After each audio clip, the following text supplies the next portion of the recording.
Hey guys, it is Tristan with Nerdette's NewsStand, and Joker War has officially begun.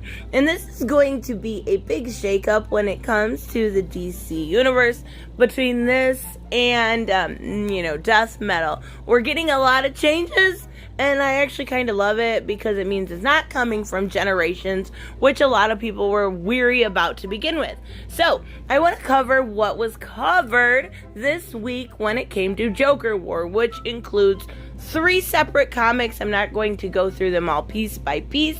I'm just going to give, a little bit of each. So, we have, kind of a reading order here. Kind of got to start because this is a prelude to Joker War when it comes to Detective Comics, which is Tomasi, who has done really, really well when it comes to the Two-Face stuff. And, Two-Face and the Talons are, facing off, right? And Two-Face really has to, decide which side he's going to take, and of course he does take Batman's side, and we see, a huge fight. The fight in this, in the way Joker is drawn, and even in the last issue of Detective Comics, absolutely beautiful. Like, I absolutely love this art. It is so well done. But, the journey for Two-Face to kind of, what's the best way to put it? Be more Harvey Dent than Two-Face has definitely begun and really is cemented in this issue. I love that Joker's watching behind Talon's eyes, right? He's watching everything that's going on, like sitting patiently watching. It's adorable. If the Joker could be adorable, if that makes sense. But, I love this fight. Like, the way that this... I'm going to say too much about the art, so I'm going to move on. But we see, Two-Face basically gets blasted and he starts, acting out. So he realizes, Batman realizes that that Two-Face, the bullet that was lodged in his head has moved, and it's time to remove that. And that's exactly what he does right on the battlefield. Meaning we're getting, a good-ish Two-Face back. And, obviously he does go to Arkham. And I love that they put, Bruce Wayne's version of Matches Malone in here. And he leaves the little bullet. And, we see, Harvey Dent going as a lawyer now. So I really like how they changed. Like I said, this is going to be a pretty big change up. So we are going to see more... Maybe more of a anti-hero, Two-Face. But that leads us straight into Batman 95. And this is the official Joker War Part 1. I am going to go over Batgirl also. But this is the official start point of Joker War. There are a lot of tie-ins, and I've read the most. I did go over Nightwing 72 last week, which was really, really good. I think it's Dan Jurgens. He did a great job. But we see James Tynion, the 4th, Tynion, I'm not sure exactly how to say that, does an excellent job. What I love about how Batman's been lately, it's been Jorge Jimenez, and I apologize again if I said that wrong. His art is so good, and it's been very consistent, and that's really rare nowadays to have, consistent artists on a title. And, yeah, Batman did it absolutely. So we see the beginning of the Joker War, right? And we see kind of a flashback. He's thinking about, Alfred, but about all the times that Joker has done this. Joker is going to continue to do this because that's Joker's MO. Joker's in love. In love with Batman, basically, right?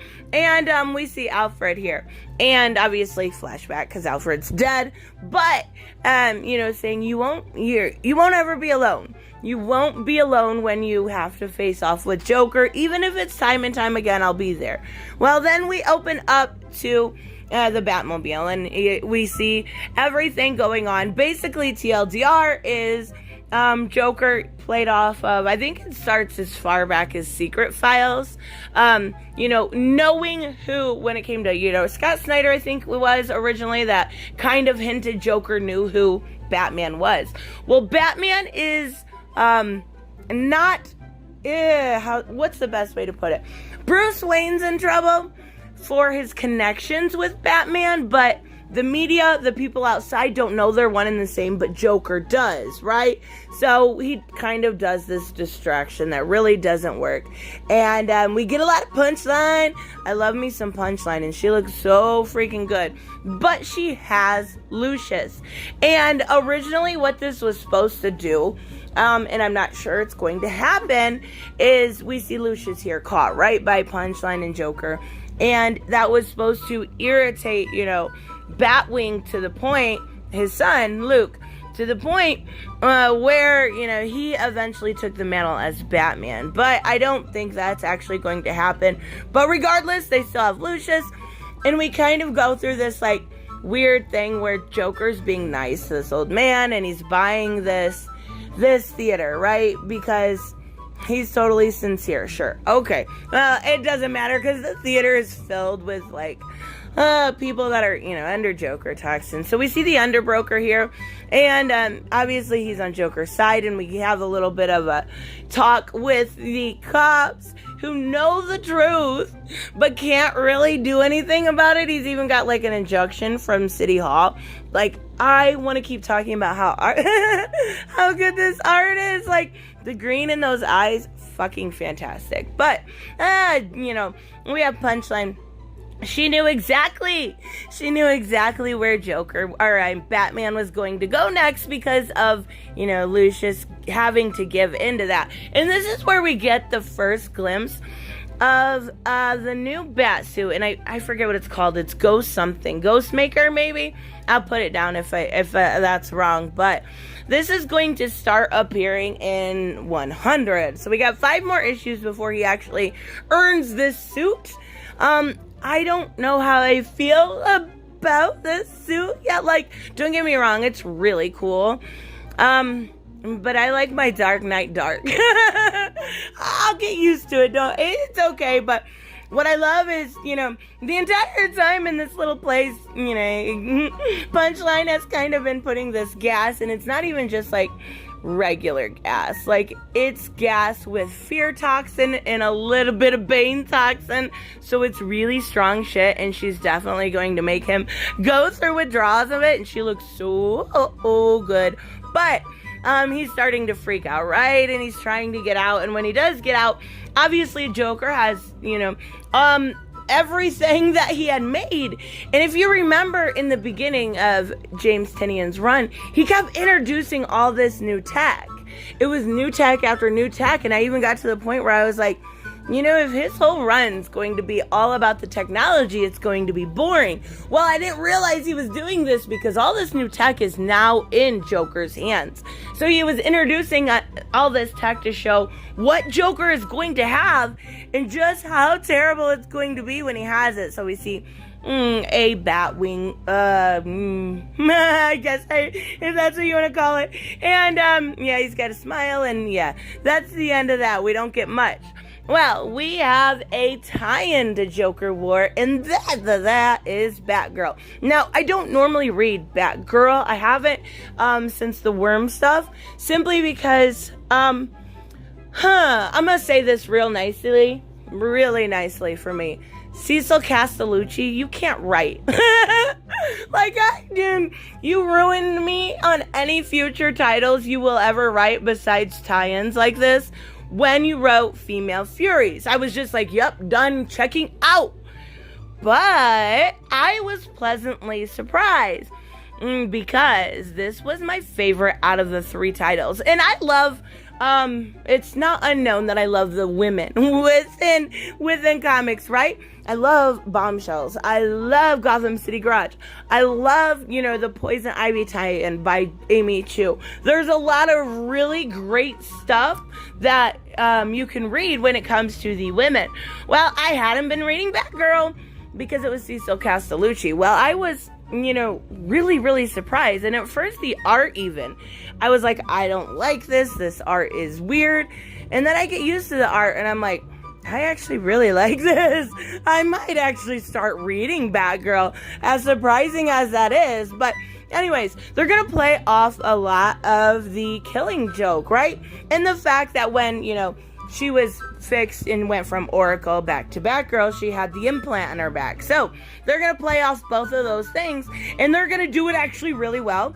And we're going to see Joker take care of, or kind of take control, I guess is the better word, of her back. And yeah, this is Robbie Rodriguez art. That explains that. But anyways, so he's going to take control of her, right? And she obviously is going to fight it. We get, some tie-ins with the Killing Joke and stuff like that.